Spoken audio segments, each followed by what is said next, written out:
Hello, my name is Michael Westrope, and I chose to do Andy Warhol for my artist. Andy Warhol was one of the few very important artists in the development of contemporary art theory. He was extremely unique and influential during his time and still is today. Andy was born in Pittsburgh, Pennsylvania on August 6, 1928. His parents were Andre and Julia Warhol. He also had two older brothers named John and Paul Warhol. Andy's parents were immigrants from Miko, a town in Austria-Hungary, which is now the location of modern-day Slovakia. Andy suffered from multiple health disorders growing up. The most serious disorder he had, which he developed when he was only in the 3rd grade, was Sydenham's chorea, or better known as the St. Vitus dance. The disease causes involuntary movements of a person's extremities, like their arms or legs. The disease confined Andy to his bed, in which he began to draw, listen to the radio, and collect pictures of different celebrities he liked. Being bedridden caused Andy to miss a lot of school, resulting in him not really being around many kids and not developing many relationships with others. And when Andy was just 13 years old, his father died in an accident. Andy credits everything that happened to him for shaping his personality the way it did. Andy went to Shenley High School, where he won the Scholastic Art and Writing Award. He graduated in 1945 and decided to attend the Carnegie Institute of Technology, where he received a bachelor's degree in fine art, specialized in pictorial design. After his graduation in 1949, he immediately relocated to New York, where he started advertising his art. He began to gain attention for the ink-drawn shoe advertisements, and the company RCA Records eventually caught wind of Andy's artwork and offered him a job designing the album covers for the music they produce. The albums he designed were for a variety of different artists, like Diana Ross, Lou White, and some bigger names like the Rolling Stones and John Lennon. By the 1960s, Andy had earned enough money to buy himself a 4-story building where he could practice his art on the walls inside. He allowed nobody into the building, and to this day, very many people have been able to get in and see what are on those walls inside the building. In 1962, Warhol made a very iconic illustration of the Campbell's soup can and published it on the West Coast. The illustration blew up, and Andy became known for his very artistic style of pop art. After the success of the Campbell's soup can art, Andy went on to create more illustrations with the same art style in mind, which landed him the big bucks. This included illustrations like the electric chairs, Coca-Cola bottles, and mushroom clouds, and way more. During this time, Warhol also founded his own studio called The Factory, which gathered a wide range of different artists, writers, musicians, and underground celebrities. After more than a decade as an illustrator, Andy wanted to test out his filmmaking skills and created around 60 films and around 500 short videos in the span of 5 years. These films included ones such as Sleep, Batman, Dracula, and Vinyl. During all this success, in 1968, Warhol was shot at by an employee named Valery Solones in an attempt to murder him, but he narrowly escapes and survives. Valery went on to later write the Scum Manifesto, which was about cleansing men from the earth. In 1980, Andy released 10 portraits at the Jewish Museum in New York City, which was later named the Jewish Geniuses.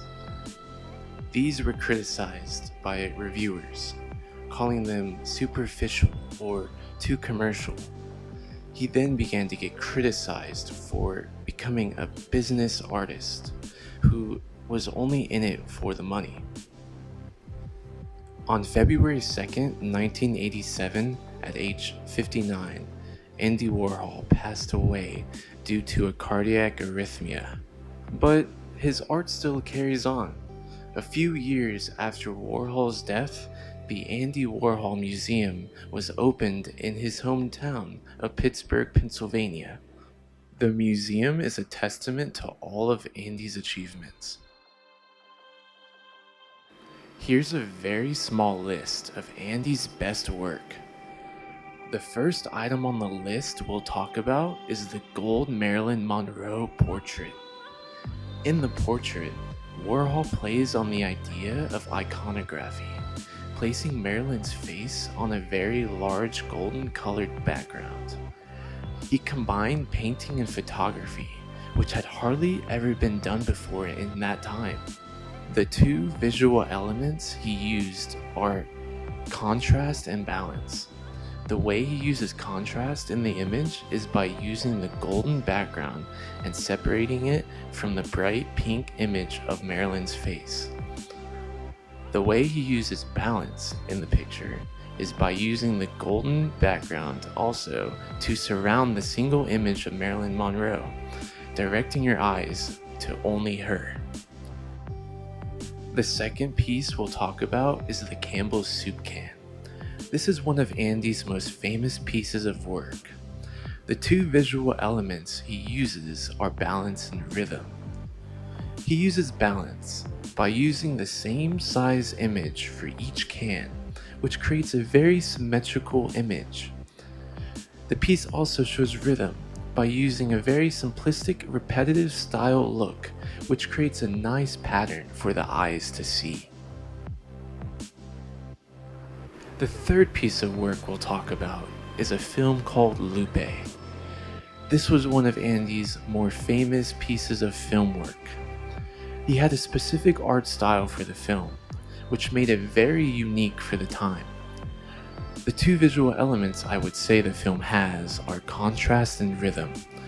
The way the film uses contrast was very unique with the color of the film.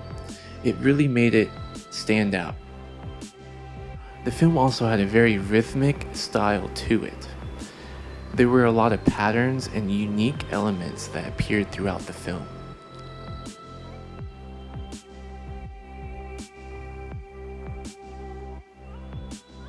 So when it comes to rifting a piece from the artist, I decided to mimic the golden Marilyn Monroe portrait.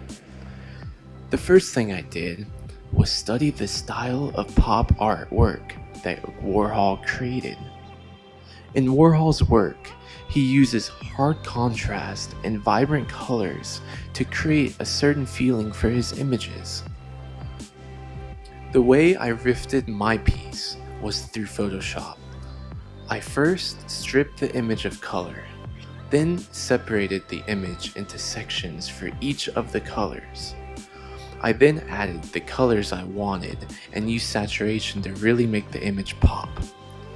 The image I used was a friend of mine who gave me permission to use his image. Since my image is similar to Warhol's image, the two types of visual elements I used were contrast and balance. The way I used contrast was by separating each part of the photo into different sections of color, with the background being an orange color. The way the image is using balance is by putting the image in the center of the portrait, which creates a very balanced image for the eye. So today I have gone over what shaped Andy Warhol early in his life, and the events that happened to him that made him the artist he was later in his lifetime. He produced loads of portraits, images, and films in such a unique style that is still widely popular today. We also went over his biggest accomplishments that he achieved throughout his life.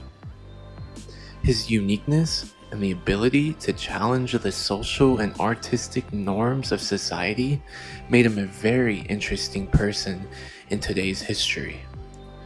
He created a rare style of art that will probably be used for a very, very long time.